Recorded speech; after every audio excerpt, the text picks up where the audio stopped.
Bonjour à tous et à toutes, j'espère que vous allez bien. Aujourd'hui, on s'attarde sur le peuple wisigoth au début du 5e siècle. La Gaule du Nord est ravagée du nord au sud durant 3 ans par les différents peuples barbares. En 412, un nouveau venu franchit la frontière de l'Empire romain. Ataulf, roi des Visigoths. Mais qui sont ces Visigoths qui vont bâtir un royaume séculaire dans le sud de la Gaule et dans la péninsule ibérique? Vous voulez en connaître plus sur le peuple wisigoth? Venez avec moi. Les Goths seraient originaires du Gotland, une région de la Suède, puis auraient immigré vers la fin du 2e siècle pour s'installer sur les rives de la mer Noire. Durant la première moitié du 3e siècle, ils ravagent à plusieurs reprises les Balkans, avant de s'installer vers 250 en Messie et en Thrace. L'empereur Claude II les Gothiques les repoussera 20 ans plus tard, au nord-est du Danube. Vers 258, le peuple goth se sépare en deux branches. Les peuples de la steppe deviennent les Ostrogoths et les peuples de la forêt les Visigoths. En 332, une victoire de Constantin le Grand débouche sur la signature d'un traité. Les Visigoths deviennent fédérés de l'Empire romain. 10 ans plus tard, l'évêque goth Ufila propage la religion arienne au sein de son peuple. La guerre ayant repris entre l'empereur Valence et les Goths, un nouveau traité de paix est signé en 369. Le peuple wisigoth se scinde alors en deux parties, les païens suivant Athanaric et les ariens Fridigern. En 375, les Huns repoussent les Alains, puis envahissent les terres d'Hermanaric, un chef des Ostrogoths. Ayant conquis ce royaume, ils atteignent les terres des Visigoths. Athanaric établit une ligne de défense sur le Danube, mais les Huns parviennent à le prendre à revers. En 376, le chef goth se replie alors sur l'autre rive du fleuve et demande asile à l'empereur Valence. Tous les peuples de la rive gauche du Danube font de même. Le sol barbare avait vomi comme la lave de l'Etna ses enfants sur notre territoire, se plaindra l'historien Amien Marcellin. Dans un premier temps, l'Empire romain se réjouit de cet afflux de main-d'œuvre et de soldats. La permission impériale accordée, les Goths traversent le Danube pour s'installer en Messie et en Thrace. Mais la cupidité des hommes va provoquer une immense calamité. Les officiers romains profitent de la disette parmi les immigrants pour s'enrichir.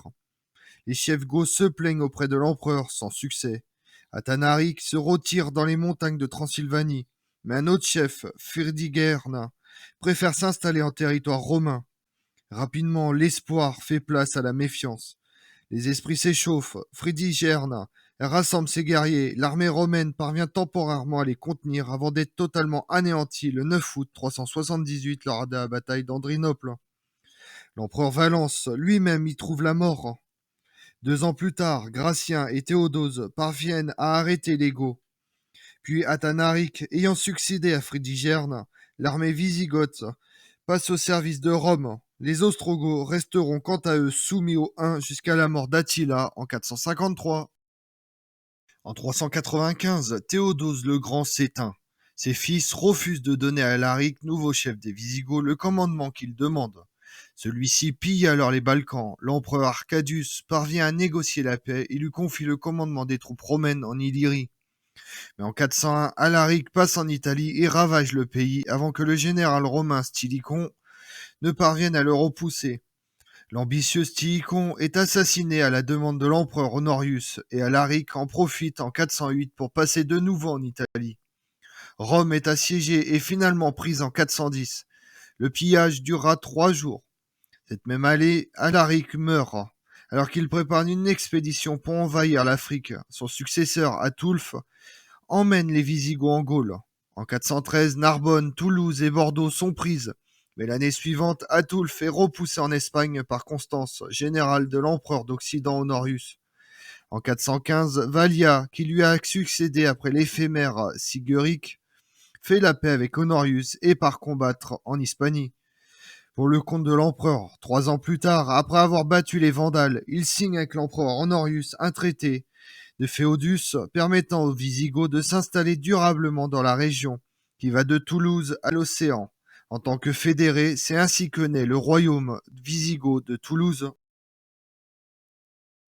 En 418, Valia, de retour de son expédition victorieuse en Hispanie, meurt à Toulouse.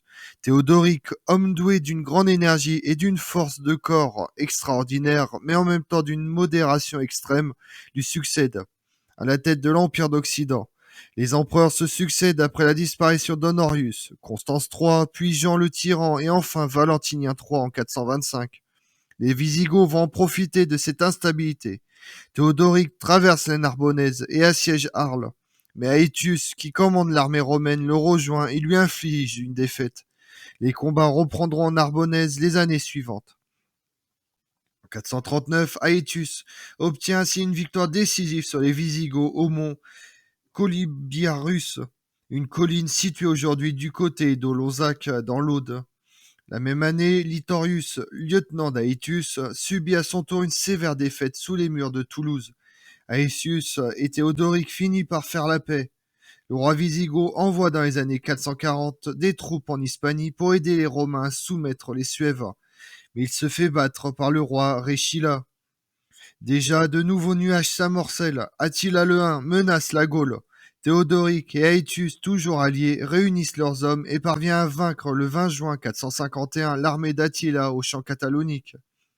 Le peuple wisigoth paiera ce jour-là un lourd tribut.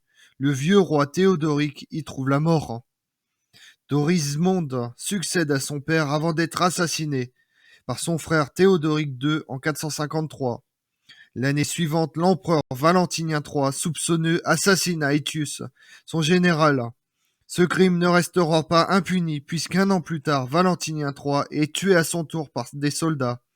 Pétrone Maxime usurpe alors le trône de l'Empire pour quelques mois. Enfin, en 455, Avitus, un Gaulois porté par Théodoric, est proclamé Auguste par l'armée et les magnats, d'abord à Toulouse puis à Arles. Les années 455 à 463 seront des années de guerre en péninsule ibérique. Théodoric II, qui se présente comme le protecteur des Romains en cette région, remporte plusieurs victoires contre les Suèves. Et si un an après son accession au trône, Avitus est forcé d'abdiquer par Majorien, qui lui succède à la tête de l'Empire romain d'Occident, c'est pour son propre compte que Théodoric poursuivra les combats en Hispanie. La déposition d'Avitus ayant suscité des troubles en Gaule, il y profitera aussi pour intriguer de son côté. En 458, Majorien reprend l'initiative. Il traverse les Alpes et s'installe à Arles. Théodoric réagit et assiège la ville, l'empereur l'ayant quitté. Mais la belle défense d'Igidus force Théodoric à lever le siège et à signer la paix. La mort de Majorien, ordonnée par le patrice Récimer, va être à l'origine de nouveaux troubles en Gaule. Théodoric en profite une fois de plus pour faire avancer ses pions. Sévère III ayant succédé à Majorien, il entérine la possession de Narbonne par Théodoric. La ville lui est livrée sans combat. Le roi wisigoth est maintenant à la tête d'un vaste royaume comprenant l'Aquitaine seconde, la Narbonnaise jusqu'à Nîmes. Pourtant, il ne va pas s'arrêter là. En 463, il envoie son frère Frédéric étendre son royaume du côté de la Loire. Chinon est prise, mais l'année suivante, Égidus lui inflige une sévère défaite aux frontières de l'Armorique. Frédéric trouve la mort sur le champ de bataille. En 465, Égidus décède, probablement assassiné. Les Visigoths en profitent pour reprendre pied sur la Loire. L'année suivante, Théodoric II est assassiné par son frère Euric. Il laisse la mémoire d'un très grand roi. Sidone Apollinaire dressera de lui un magnifique portrait. Euric consacre les premières années de son règne à assurer sa couronne. En 467, pour mettre fin aux troubles provoqués par Récimer, Athémius est nommé empereur d'Occident par Léon, empereur d'Orient. Doutant des intentions des deux hommes, Euric négocie des alliances avec les Vandales d'Afrique et les Suèdes de Lusitanie, tout en encourageant la trahison du préfet des Romains des Gaules, Arvadius. Puis en 469, Euric prend les armes et envoie une armée en Espagne pour combattre les entreprises des Suèves et des Romains. La Lusitanie est ravagée. Dans le même temps, Athémius a fait appel aux Bretons, tout récemment installés en Armorique pour stopper les progrès des Visigoths sur la Loire. Mais cette année-là, leur roi, Riotamus, est battu par Euric à la bataille de Dole. Le Limousin, le Quercy, l'Albigeois, le Rouergue, le Gévaudan et le Velay tombent entre les mains des Visigoths. Ne se contentant pas de ce succès, Euric lance l'offensive du côté de la Provence. En 471, il défait Athémiolus, fils de l'empereur, près d'Arles. Nîmes se soumet aux Visigoths. Plus au nord, le Berry est conquise et Clermont assiégée. Mais la ville est sauvée par Aecitius, fils de feu l'empereur Avitus. Euric fait lever le siège et abandonne l'Auvergne. À Rome, l'année 474 voit la proclamation d'un nouvel empereur d'Occident, Julius Nepo. Celui-ci s'empresse de négocier la paix avec les Visigoths. L'année suivante, Julius Nepo cède l'Auvergne à Euric en échange de la Provence. Les Visigoths contrôlent alors tout le sud-ouest de la Gaule, y compris l'Auvergne, et une partie de l'Hispanie. Un an après, Julius Nepo est renversé par Oreste, qui le remplace par son fils Romulus Augustule. Celui-ci sera le dernier empereur romain d'Occident. Odoacre, général barbare au service de Rome, prend Ravenne et le force à abdiquer le 4 septembre 476. Une fois de plus, l'insatiable Euric va profiter du désordre. En 476, il franchit les Pyrénées et se rend définitivement maître de toute la péninsule ibérique, à l'exception de la Galice, de la Lusitanie et du Pays basque. Puis il conquiert tout le sud-est de la Gaule jusqu'aux Alpes. Odoacre lui cède ainsi l'ensemble de la région comprise entre la Durance, les Alpes-Maritimes et les Méditerranées. Euric meurt vers la fin de l'année 484. Quelques années auparavant, il a confié à son ministre Léon la rédaction d'une série de lois destinées au peuple wisigoth. Le Code Euric. Ce code sera complété par le Bréviaire d'Alaric, recueil de droit romain et compilaire du Code de Théodose de 438, promulgué par son fils Alaric II en 506. Euric était d'un naturel plus brutal que son frère. Son zèle pour l'arianisme le mènera ainsi à persécuter les catholiques. Mais c'est sous son règne que le royaume wisigoth atteindra son apogée et sa toute-puissance. C'est son fils Alaric II qui lui succède. Au printemps 486, Clovis défait le gouverneur romain Sigarius à la bataille de Soissons. Tout le nord de la Gaule passe sous domination franque. Sigarius se réfugie à la cour d'Alaric II, mais le chef franc somme celui-ci de lui remettre le romain, menace à l'appui. Le jeune Alaric II est contraint de s'exécuter. Il se rapproche alors de Théodoric, roi des Ostrogoths. Celui-ci essaye de conquérir l'Italie aux dépens d'Odoacre. Le roi wisigoth envoie une armée à son aide. C'est ainsi qu'en 493, Théodoric réussit à prendre Ravenne et devient maître de toute l'Italie après avoir exécuté Odoacre. Alaric II a gardé du ressentiment après s'être laissé forcer la main par Clovis dans l'affaire de Sigarius. De son côté, le roi franc, devenu protecteur des catholiques, reproche aux Visigoths l'exil et la mort d'un évêque. La victoire de Tolbiac sur les Alamans en 496 a par ailleurs renforcé la confiance de Clovis en ses forces. Alaric se repose pour sa part sur l'alliance avec Théodoric. Les conditions sont réunies pour un affrontement armé. Théodoric intervient et essaye d'en dissuader Alaric II.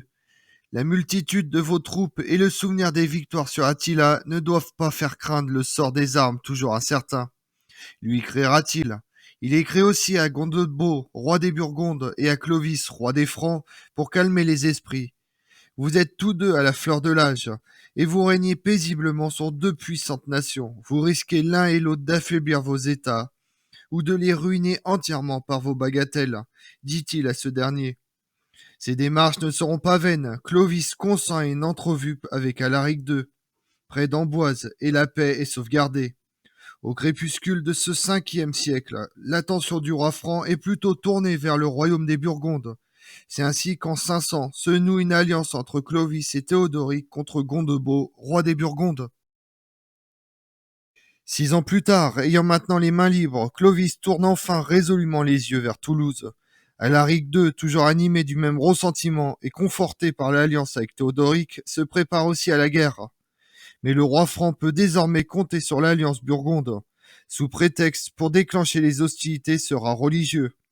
Je supporte avec grand chagrin que Césarien possède une partie des Gaules. Marchons avec l'aide de Dieu, et après les avoir vaincus, réduisons le pays en notre pouvoir, lui fait dire Grégoire de Tours. Alors que les Francs traversent la Loire en Touraine, les Visigoths campent à Poitiers, dans l'attente des renforts ostrogoths. Les soldats d'Alaric II ne l'entendent pourtant pas de cette oreille. Ils poussent leur souverain au combat. C'est sur le champ de bataille de Vouillers en 507 que vont s'affronter les deux rois.